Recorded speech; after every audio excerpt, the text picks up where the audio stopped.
So we really need to make sure that people understand this argument. This is a commonly misunderstood argument, and that's not okay because you obviously need to, it's central to the whole theme of the course, so we really need to get a good grasp on this. So it is called the problem of evil argument, but evil is supposed to be understood very specifically. Now, obviously, it comes from the atheist perspective.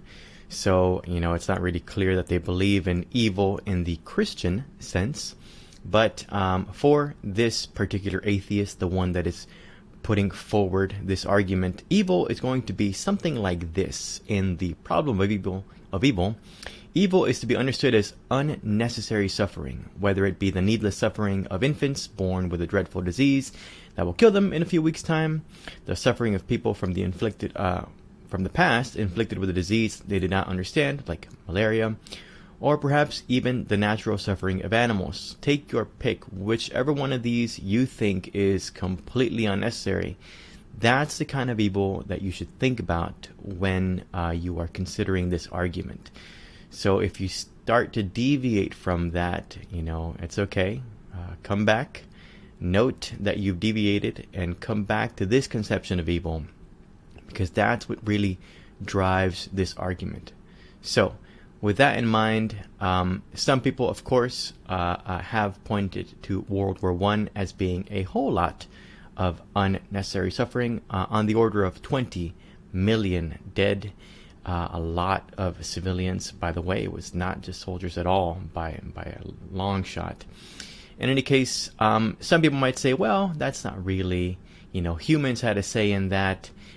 Some other people say that, well, all the kind of policies and institutions were in place such that World War I had to happen, and all the historical actors were kind of just along for the ride, right? So maybe you want to think about unnecessary suffering as what happened in World War I, but maybe not. That's fine. If you don't like that, consider just natural disasters, right? Earthquakes, volcanoes, whatever. Take your pick.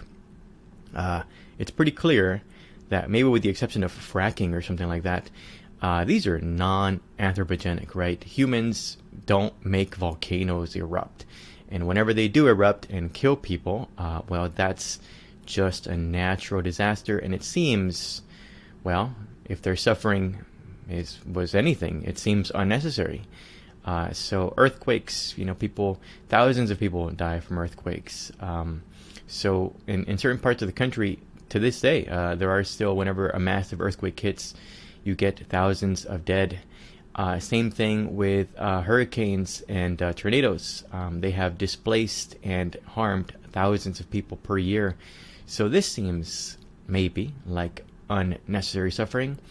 Or maybe that's not your cup of tea. That's fine. Just take the suffering of a harmless little doe, right? A little baby deer. It gets struck. They'll just say there's a lightning storm, a piece of a flaming, tree comes down crashing on it. It gets burnt, but it doesn't die right away. It's trapped underneath a log for, say, 2 weeks, whatever. And then it dies. That seems like unnecessary suffering. So whichever one of these is your favorite flavor of unnecessary suffering, that's what we mean by this in this argument. So you really have to think about a kind of suffering that seems completely pointless. Why? Why did that happen? That's what you want to keep in mind here. Now, I give you a couple of things. Maybe you can think of your own. That's an exercise for the student. That's the idea, though. So, with that in mind... Oh, I have one more for you. Sorry. The baby. The baby has a horrible disease. I'm thinking of things like spina bifida, if you don't know what that is. Basically, the spine doesn't fuse before birth, and it never fuses. At least in some parts of the world, people die from this. And there are many other diseases that infants die from. I think, if I have a statistic correct from Randy Firestone, I think something like half of humans throughout human history have died as infants or during childbirth. That seems pretty unnecessary. That seems like a great candidate for unnecessary suffering. So again, these are the kinds of things you can choose from when thinking about evil for this argument. All right, now we go into the argument once more. the problem of evil, what Bart Ehrman refers to as God's problem. Many monotheistic religions have had to grapple with this. If God exists, then there would be no unnecessary suffering. Just think about that for a second. If there really is a being that is all-powerful, all-knowing, and all-loving, well, there shouldn't be any unnecessary suffering because it is all-powerful, thus this being can get rid of unnecessary suffering. It is all-knowing, so it definitely knows about it. And it is all-loving. It would want to get rid of unnecessary suffering. So if such a being like God, like the typical conception of the Judeo-Christian God exists, if something like that is real, then there really shouldn't be any unnecessary suffering. But premise 2 says that there clearly is some unnecessary suffering. So this argument type is modus tollens, you might recall from day 1. Therefore, the conclusion is, well, that means God doesn't appear to exist. That's the basic structure of the argument. It seems like reality, as it is difficult to, contradict this, reality as it is, full of unnecessary suffering, that reality is simply incompatible with the notion of an all-powerful, all-loving, all-knowing God. It simply is the case that it's either reality as we know it or God, and clearly reality as we know it is staring at us. So no God is the only way out of this logical paradox. So that is a problem of evil. I do want to say that there are common misinterpretations, and I want to make sure you don't fall into these philosophical traps. So, put your thinking cap on and make sure you're not thinking like this. One very common misinterpretation is to blame the suffering, is to think that this argument simply blames suffering on God. Like this idea that whoever is putting forward this argument, all they're really doing is blaming suffering on God. No one's blaming suffering on God. It's much stronger than that. It's saying suffering shouldn't exist if God exists. So suffering is real. God must not be real. There is no blame here, right? So let me take this from the slides.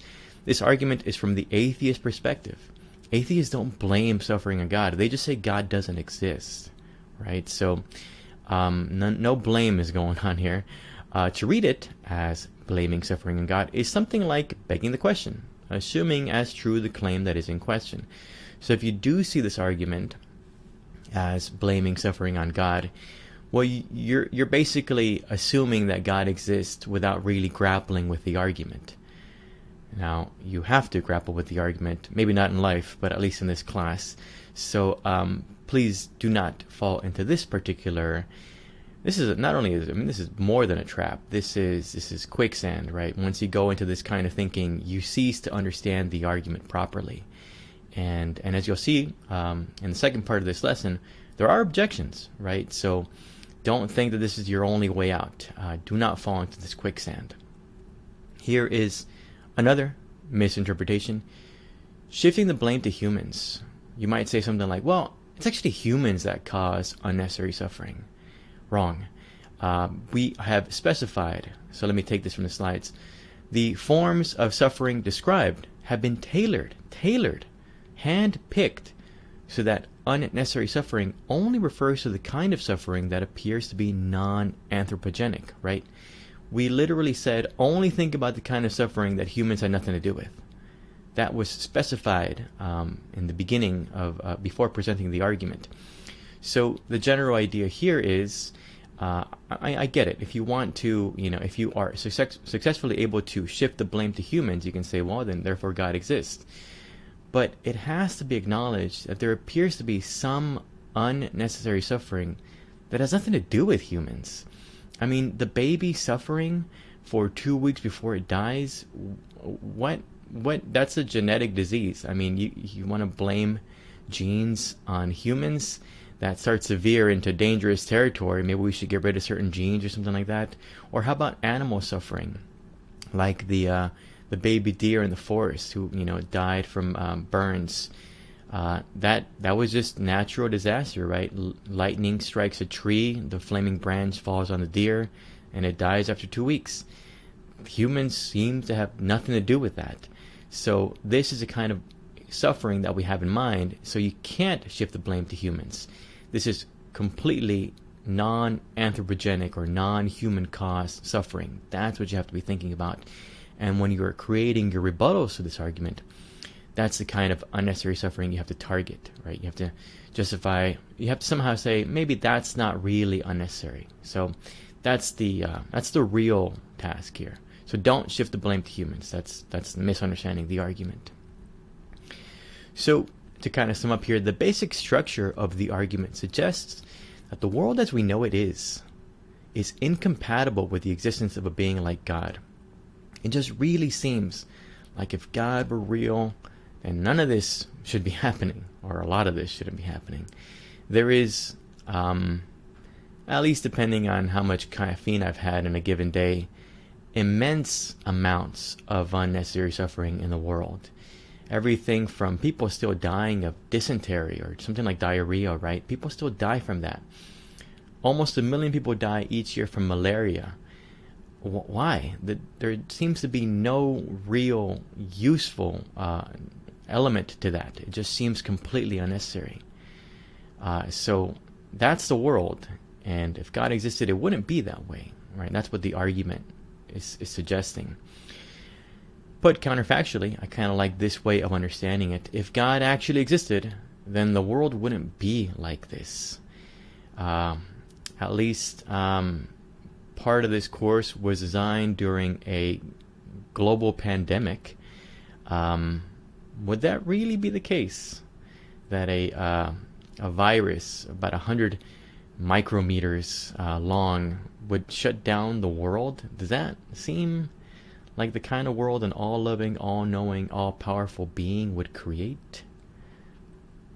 In any case, notice that this rejection of God opens the way for naturalistic explanations of why the world is the way it is.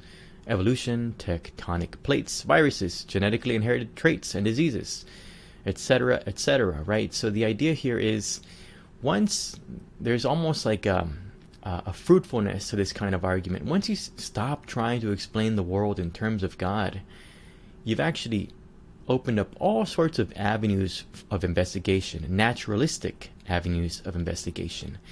Why do volcanoes erupt and kill people? Well, in the past, someone might have said, well, because those people were sinful.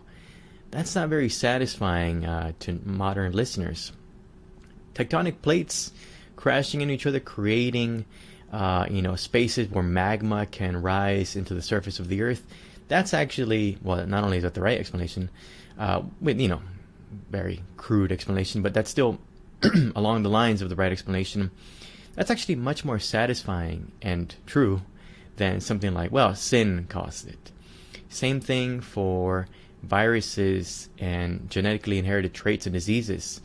You can find passages in the Bible where Jesus is asked, this man is blind. Did he sin or did his parents sin? That's a really weird question. That wouldn't be asked today. If you went to a doctor and because you're going blind and he said to you, well, have you been sinning? You'd get a different doctor. So you notice naturalistic explanations, they're much more desirable and conducive to truth. And this all begins, it seems, or at least the proponent of this argument would like to say, begins with a rejection of the God hypothesis. And so rejecting the God hypothesis opens up the way for naturalistic, scientific explanations for suffering in the world. Explanations that might eventually also lead to a solution for the suffering. So once we get rid of trying to defend unnecessary suffering as somehow part of God's plan, you can actually get to work on actually ameliorating or getting rid of the unnecessary suffering. So clearly, this sort of atheist that is arguing in this way, they're probably trying to do more good by beginning to open up the way for these naturalistic, scientific, non-religious explanations of unnecessary suffering. So don't think of this atheist as kind of a grouch. The idea here is a satisfaction with basically wanting to get more explanatory power behind our ideas that organize the world, right? So that is the correct way to understand the problem of evil argument. There are, of course, possible solutions. I almost wanted to put that in quotes because I'm taking the atheist perspective today, but possible solutions to the problem of evil do exist. Many have been proposed. They are, I might add, possible solutions, right? So we have to hash these out and really explore whether any of them work. And, well, yeah, possible solutions to the problem of evil. Next time.